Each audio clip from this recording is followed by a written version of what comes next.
Nindelwisi, Eleanor Bernard, Leo ia Migmagi, aka Unamagi, Wigi. Eskizoni Delwisi ga mudanam, walalio.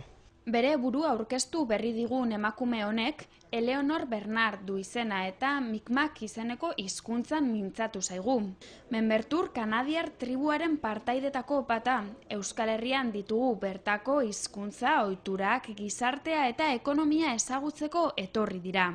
Membertur tribuaren eta Euskal Herriaren arteko harremanak dena dela, aspaldian hasi ziren, duela 500 urte. Euskaldun asko, Kanadara joan zirenean bertako itsasoetan arrantza egitera. Ordutik urte asko pasa da, baina lurralde biek hainbat gauza dauzkate komunean. Gure herriko historian eta gure hizkuntzari dagokionean, Euskal Herriarekin hainbat antzekotasun daudela ikusi dugu. Gure hizkuntza debekatua egonda urte askotan, beraz guretzat garrantzitsua da Euskal Herriarekin harremanetan egotea.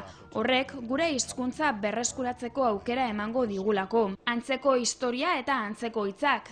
Mi'kmaq hizkuntzan euskaratik hartutako hitzak topatuko ditugulako.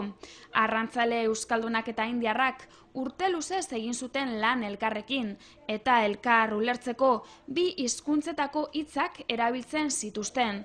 Gaur egun oraindik ere mantentzen diren hitzak. Membertur tribuaren Mi'kmaq hizkuntza ez da ofiziala eta gizartean, komunikabideetan eta erakunde publikoetan duen presentzia txikia da. Baina esan digutenez, Euskal Herrian euskara berreskuratzeko eta indartzeko egin den lanetik asko ikasteko aukera izan dute.